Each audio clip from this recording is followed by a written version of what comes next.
बैत अनिया यरूशलेम के पास एक छोटा सा गांव था। यहां एक परिवार रहता था, दो बहनें मार्था और मरियम और उनका भाई लाजर। यह परिवार यीशु मसीह से अत्यधिक प्रेम करता था और यीशु भी उनसे गहरे प्रेम करते थे।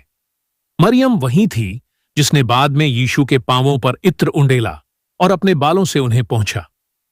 बीमारी की खबर। एक दिन लाजर बहुत बीमार हो गया। जब बहनों ने देखा कि हालत बिगड़ रही है, उन्होंने यीशु को यह संदेश भिजवाया, प्रभु, वह जिससे आप प्रेम करते हैं बीमार है। यह संदेश भावनाओं से भरा हुआ था। वे जानती थीं कि यीशु से इतना प्रेम रखने वाला व्यक्ति बचाया जा सकता है। जब यीशु ने यह सुना तो उन्होंने अपने चेलों से कहा, यह बीमारी मृत्यु के लिए नहीं बल्कि परमेश्वर की महिमा के लिए है, ताकि उसके द्वारा परमेश्वर का पुत्र महिमा पाए। लेकिन आश्चर्य की बात यह थी कि यीशु तुरंत लाजर के पास नहीं गए। उन्होंने 2 दिन और वहीं रुकने का निर्णय लिया जहां वे थे। यह प्रतीक्षा एक रहस्य प्रतीत होती है। क्या वह उन्हें भूल गए थे? नहीं, वह कुछ महान कार्य करने वाले थे। 2 दिन बाद यीशु ने अपने चेलों से कहा, आओ हम फिर यहूदियां चलें। चेलों ने चिंता जताई क्योंकि यहूदिया में हाल ही में कुछ लोगों ने यीशु को पत्थर मारने की कोशिश की थी। पर यीशु ने उत्तर दिया, हमारा मित्र लाजर सो गया है, मैं उसे जगाने जा रहा हूं। चेलों ने सोचा कि वह केवल सो रहा है और आराम कर रहा है।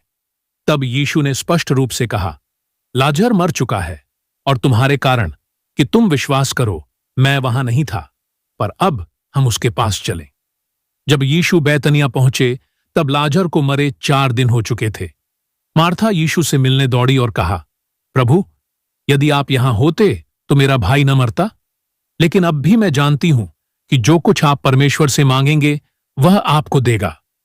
यीशु ने कहा, तेरा भाई जी उठेगा। मार्था ने उत्तर दिया, हां प्रभु, मैं जानती हूं कि वह अंतिम दिन के पुनरुत्थान में जी उठेगा। यीशु ने फिर कहा, मैं पुनरुत्थान और जीवन हूं। जो मुझ पर विश्वास करता है वह यदि मर भी जाए तो भी जीवित रहेगा, और जो जीवित है और मुझ पर विश्वास करता है वह कभी न मरेगा। क्या तू इस पर विश्वास करती है? मार्था ने उत्तर दिया, हां प्रभु, मैं विश्वास करती हूं कि आप ही परमेश्वर का पुत्र हैं जो संसार में आने वाले हैं। इसके बाद मरियम भी यीशु के पास आई और उसी शब्दों में बोली, प्रभु, यदि आप यहां होते तो मेरा भाई न मरता। जब यीशु ने मरियम और उसके साथ रोते हुए लोगों को देखा तो वे अंदर ही अंदर बहुत दुखी हुए और व्याकुल हो गए। यीशु रोया। यह बाइबल की सबसे भावुक और लघु आयत है। यह दर्शाती है कि यीशु ने मानव दुख को पूरी तरह महसूस किया। लाजर की कब्र एक गुफा थी जिसके मुंह पर पत्थर लुढ़का हुआ था। यीशु ने कहा, पत्थर हटाओ। मार्था ने कहा, प्रभु, अब तो दुर्गंध आएगी क्योंकि उसे मरे 4 दिन हो गए हैं। यीशु ने कहा, क्या मैंने तुझसे नहीं कहा था कि यदि तू विश्वास करेगी तो परमेश्वर की महिमा देखेगी? पत्थर हटाया गया। यीशु ने स्वर्ग की ओर आंखें उठाईं और प्रार्थना की, हे पिता, मैं तेरा धन्यवाद करता हूं कि तूने मेरी सुन ली। मैं जानता हूं कि तू सदा मेरी सुनता है, परंतु यह भीड़ के कारण मैंने कहा कि वे विश्वास करें कि तू ही ने मुझे भेजा है। इसके बाद यीशु ने ऊंचे स्वर में पुकारा, लाजर बाहर आ। लाजर जो मरा हुआ था बाहर आ गया। उसके हाथ पांव कफन में लिपटे हुए थे और मुंह पर कपड़ा बंधा हुआ था। यीशु ने कहा, उसे खोलो और उसे जाने दो। इस चमत्कार ने वहां मौजूद लोगों को चकित कर दिया।